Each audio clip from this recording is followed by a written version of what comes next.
Chapter 14. Sometimes I told Gloria the story Miss Franny Block had just told me, or I imitated Otis tapping his pointy-toed boots and playing for all the animals, and that always made her laugh.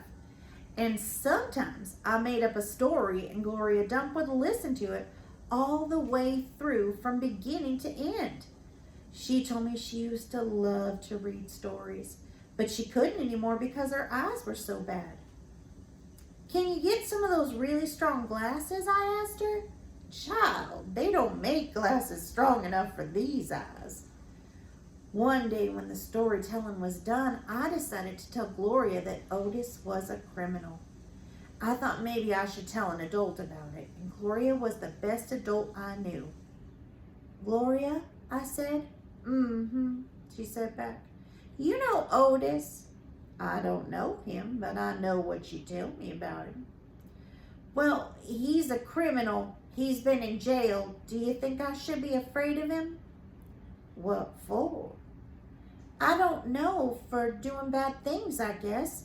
For being in jail." "Child, let me show you something."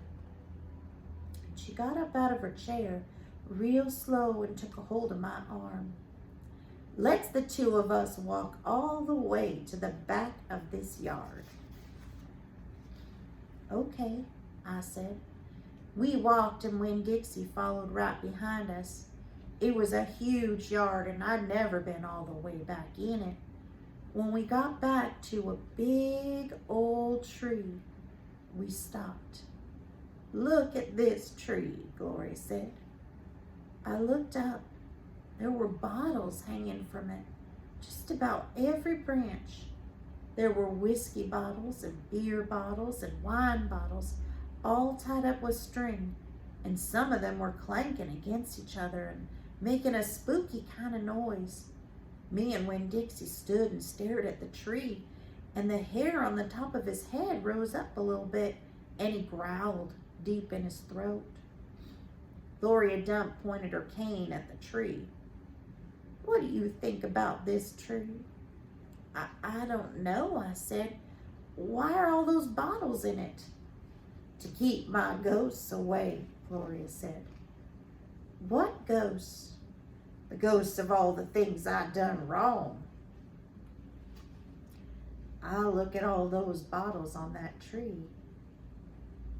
I looked at all the bottles too. "You did that many things wrong?" I asked her. "Mm-hmm, more than that." "But you're the nicest person I know," I told her.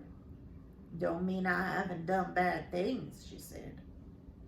"There's whiskey bottles on there," I told her, "and beer bottles." "Child, I know that. I'm the one who put them there. I'm the one who drank what was in them." "My mama drank," I whispered. "I know it," Gloria Dump said. "The preacher said sometimes she couldn't stop drinking." "Mm-hmm," said Gloria again. "That's the way it is for some folks. We get it started and then we can't get stopped."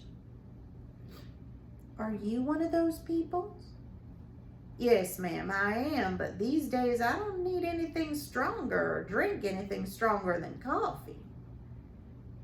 "Did the whiskey and beer and wine, did they make you do bad things and that are the ghosts now?"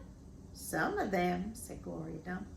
"Some of them I would have done anyway, with alcohol or without it, before I learned."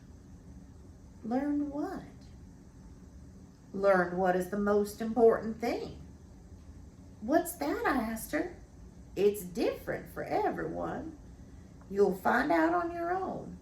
But in the meantime, you got to remember, you can't always judge people by the things they done. You got to judge them by what they're doing now. You judge Otis by the pretty music he plays and how kind he is to them animals, because that's all you know about him right now, all right?" "Yes, ma'am," I said. "And them Dewberry boys, you try not to judge them too hard either, okay?" "All right," I said. "All right then," said Gloria Dump. and she turned and started walking away. Winn-Dixie nudged me with his wet nose and wagged his tail, and when he saw I wasn't going, he trotted after Gloria. I stayed where I was and studied the tree. I wondered if my mama, wherever she was, had a tree full of bottles too, and I wondered if I was a ghost to her, the same way she sometimes seemed like a ghost to me.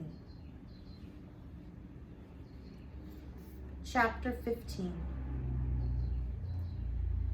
The Herman W. Block Memorial Library's air conditioning unit didn't work very good, and there was only one fan. And from the minute me and Winn-Dixie got in the library, he hogged it all. He lay right in front of it and wagged his tail and let his fur blow all around.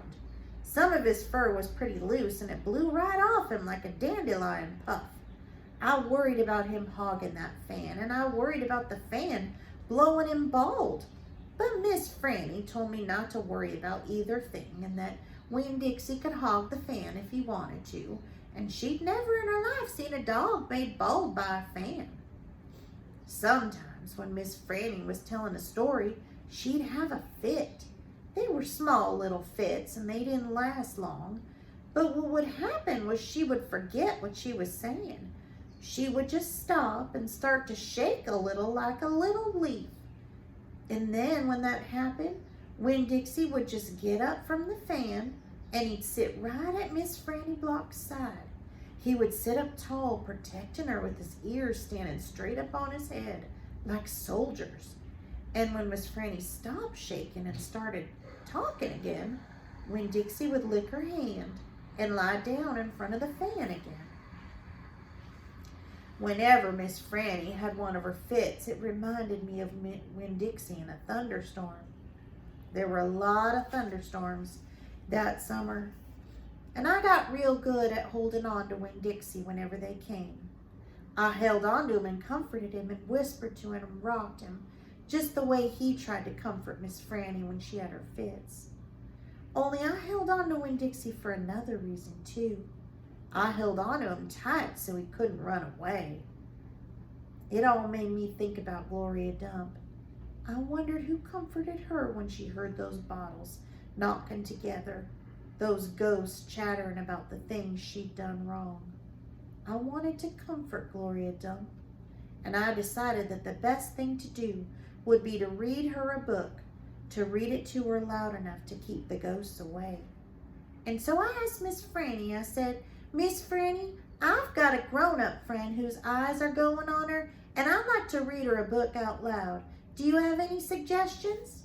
"Suggestions?" Miss Franny said. "Yes, ma'am, I've got suggestions. Of course I've got suggestions. How about Gone with the Wind?"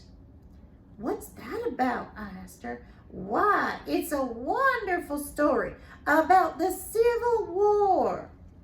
"The Civil War?" I said. "Don't tell me you've never heard about the Civil War." Miss Franny Block looked like she was going to faint. She waved her hands in front of her face. "I know about the Civil War," I told her. "That was a war between the North and the South over slavery." "Slavery, yes," said Miss Franny. "It was also about states' rights and money. It was a terrible war. My great-grandfather fought in that war. He was just a boy." "Your great-grandfather?" "Yes, ma'am. Litmus W. Block. Now there's a story." Winn-Dixie yawned real big and lay down on his side with a thump and a sigh. I swear he knew that phrase, "Now there's a story," and he knew it meant we weren't going anywhere real soon. "Go ahead and tell it to me, Miss Franny," I said, and I sat down cross-legged next to Winn-Dixie. I pushed him and tried to get him to share the fan, but he pretended he was asleep and he wouldn't move. I was all settled in and ready for a good story when the door banged and pitch-faced Amanda Wilkinson came in. Winn-Dixie sat up and stared at her. He tried to smile on her, but she didn't smile back, so he laid on down. "I'm ready for another book," Amanda said, slamming her book down at Miss Franny's desk. "Well," said Miss Franny, "maybe you shouldn't be mind waiting. I'm telling India Opal a story about my great-grandfather. You are, of course, welcome to listen. It'll just be 1 minute. Amanda sighed, a real big dramatic sigh, and stared right past me. She pretended like she wasn't interested, but she was, I could tell. Come sit over here, said Miss Franny. I'll stand, thank you, said Amanda. Suit yourself. Now, where was I? Oh, yes, Litmus W. Block. Chapter 16. Litmus W. Block was just a boy when the firing on Fort Sumter occurred, Miss Franny Block said as she started in on her story. Fort Sumter? I said. It was the firing on Fort Sumter that started the war, said Amanda. Okay, I said. I shrugged. Well, Litmus was 14 years old. He was strong and big, but he was still just a boy. His daddy, Artley W. Block, had already enlisted, and Litmus told his mama that he could not stand by and let the South get beat, and so he went to fight too. Miss Franny looked around the library, and then she whispered, Men and boys always want to fight. They are always looking for a reason to go to war. It is the saddest thing. They have this abiding notion that war is fun, and no history lesson will convince them differently. Anyway, Litmus went and enlisted. He lied about his age. Yes, ma'am, like I said, he was a big boy, and the army took him, and Litmus went off to war, just like that. Left behind his mother and 3 sisters. He went off to be a hero, but he soon found out the truth. Miss Franny closed her eyes and shook her head. What truth? I asked her. Why, war is hell, Miss Franny said with her eyes still closed. Pure hell. Hell is a cuss word, said Amanda, and I stole a look at her. Her face was pinch-faced even more than usual. War, said Miss Franny with her eyes still closed, should be a cuss word too. And she shook her head and opened her eyes. She pointed at me, and then she pointed at Amanda. You, neither of you can imagine. No, ma'am, Amanda and me said exactly at the same time. We looked real quick at each other and then back at Miss Franny. You cannot imagine. Litmus was hungry all the time. He was covered with all manner of vermin, fleas and lice. And in the winter, he was so cold he thought for sure he would freeze to death. And in the summer, why, there's nothing worse than war in the summertime. It stinks so. And the only thing that made Litmus forget that he was hungry and itchy and hot and cold was that he was getting shot at. And he got shot at quite a bit. And he was nothing more than a child. Did he get killed? I asked Miss Franny. Good grief, said Amanda, and she rolled her eyes. Now, Opal, Miss Franny said, I wouldn't be standing in this room telling this story if he was killed. I wouldn't exist, no ma'am. He had to live, but he was a changed man. Yes, ma'am, a changed man. He walked back home when that war was over. He walked from Virginia all the way back to Georgia. He didn't have a horse. Nobody had a horse except for the Yankees. He walked, and when he got home, there was no home there. Where was it? I asked. I didn't care if Amanda thought I was stupid. I wanted to know. Why? Miss Franny shouted so loud that Winn-Dixie and Amanda Wilkinson and me all jumped. The Yankees burned it. Yes, ma'am. They burned it to the ground. What about his sisters? Amanda asked. She moved around the desk and came and sat on the floor. She looked at Miss Franny. What happened to them? Dead. Dead of typhoid fever. Oh, no, said Amanda. in a real soft voice. And his mama? I whispered. Dead too. And his father? Amanda asked. What happened to him? He died on the battlefield. Litmus was an orphan? I asked. Yes, ma'am. Litmus was an orphan. This is a real sad story, Miss Franny. It sure is, said Amanda. I was amazed that she was agreeing with me about something. I am not done yet, said Miss Franny. Winn-Dixie started to snore, and I nudged him with my foot to try to make him quit. I wanted to hear the rest of this story. It was important to me to hear how Litmus survived after losing everything that he loved. Chapter 17. Well, when Litmus came home from the war, said Miss Franny, and she went on with her story, and he found himself home alone, he sat down on what used to be the front step of his house, and he cried and cried. He cried just like a baby. He missed his mama, and he missed his daddy, and he missed his sisters, and he missed the boy he used to be. And when he finally finished crying, he had the strangest sensation. He felt like he wanted something sweet. He wanted a piece of candy. He hadn't had a piece of candy in years, and it was right then and there that he made a decision.